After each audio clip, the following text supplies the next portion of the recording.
अमरावती जिल्ह्यातील कानाकोपऱ्यातून अनेक रुग्ण उपचारासाठी जिल्हा सामान्य रुग्णालयात येतात। हे रुग्णालय सर्वात प्रशस्त आणि शासकीय रुग्णालय म्हणून ओळखले जाते।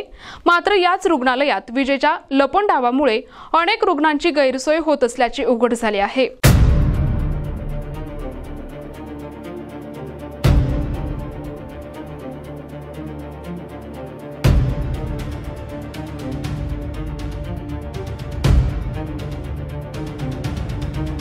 आज पुन्हा एकदा जिल्हा सामान्य रुग्णालयातील सिटी स्कॅन आणि एक्स-रे विभागात वीज पुरवठा खंडित झाल्यामुळे कामात मोठा व्यत्यय आला। एका नवजात बाळाला घेऊन आलेली महिला सुद्धा काळोख असलेल्या विभागात सिटी स्कॅनसाठी ताटकळत उभी होती। वीज अचानक गेल्यामुळे भरदिवसा सिटी स्कॅन विभागात अंधार पसरला। ग्रामीण भागातून लांबून उपचारासाठी आलेले अनेक गरीब रुग्ण यामुळे ताटकळत बसले होते। वीज नसल्यामुळे अनेकांना सिटी स्कॅन आणि एक्स-रे करून घेता आले नाहीत। विशेष म्हणजे याच विभागाच्या बाजूला असलेल्या एक्स-रे विभाग गेल्या काही दिवसांपासून बंदच असल्यामुळे रुग्णांची गैरसोय अधिकच वाढली आहे।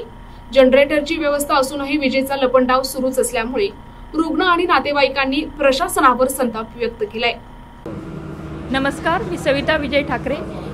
मी जिल्हा सामान्य रुग्णालयात आली आहे आणि गेले 2 तासापासून इथे पूर्ण काळोखाचं साम्राज्य आहे। अक्षरशः एक्स-रे मशीन बुधवारपासून बंद आहे। सिटी स्कॅन, सोनोग्राफी सगळ्या विभागात हा हलगर्जीपणा चालू आहे आणि लाईन नाही आहे। पेशंटला अतिशय त्रास होतो। अमरावती जिल्हा म्हटलं की मेळघाटपासून सगळ्या जिल्ह्यातले पेशंट्स इथे येतात आणि त्यांना त्रास होतो आहे। आता सोनोग्राफीमध्ये जी गरोदर माता असेल ती 2 तासापासून अंधारात गरमीत बसली आहे। तुम्ही इमॅजिन करा हे कसं काय होत असेल आणि काय होत असेल, या रुग्णांचे किती हाल आहेत। आणि ही लिफ्ट जी आहे जी परमनंट बंद आहे, इथे लिफ्ट आहेच नाही। मला सांगा, रुग्णांना 3-3 मजल्यावर जावं लागतं। तुमचं ब्लड आपण जे म्हणतो रक्त तपासणी केंद्र ही वर आहे, सगळे बरेच युनिट्स वर आहेत, त्याला हे रुग्ण कसे जाणार आहेत? बरेच म्हातारे पेशंट्स येतात, महिला येतात, गरोदर महिला येतात, स्तनदा महिला येतात, त्यांनी कसं जायचं?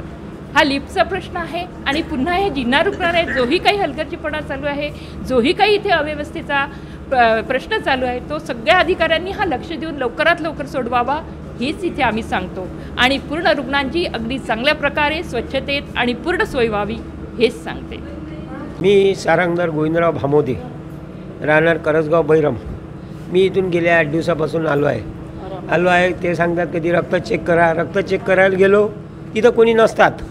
मग म्हणतात थुंकी चेक करा, इथून TB हॉस्पिटलला जा, चिठ्ठी देऊन देतात। तिथं गेलो तिथं कोणी नाही। मान्य सिव्हिल सर्जन याच्याकडे लक्ष यांनी द्यावं।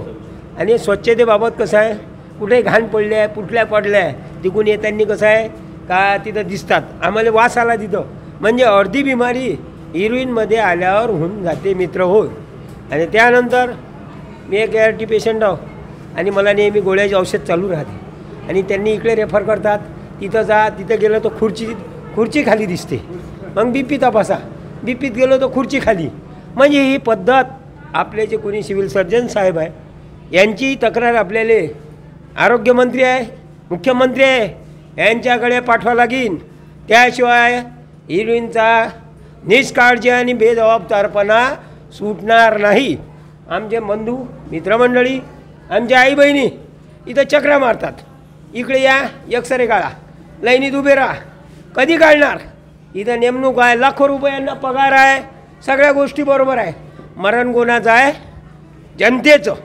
फक्त यांना निवडून द्या, खुर्च्यावर बसवा, अधिकारी तसेच आणि जनतेत यांचे निवडून आणलेले पदाधिकारी तसेच। म्हणजे या जिल्ह्यात पदाधिकारी असताना जर आपल्या हिरोईनची अशी अवहेलना आहे, दुर्दशा आहे, तर आपलं कसं होणार? म्हणजे पेशंट कधी मेल आहे का? दगाबाद झाला, काय करणार तुम्ही सांगा मला? विचाराची बाब आहे मित्रो। शासनाने याकडे लक्ष देण्यात यावं। आपण तक्रारी मांडू, शासनापुढे मांडू, सिव्हिल सर्जनच्याही तक्रारी मांडू, RMOच्याही मांडू आणि आरोग्यमंत्री, पालकमंत्री, या जिल्ह्याचे आमदार, खासदार सर्वांच्या तक्रारी निवेदन देऊन मांडणार आहोत। NTV news Marathi, Amravati.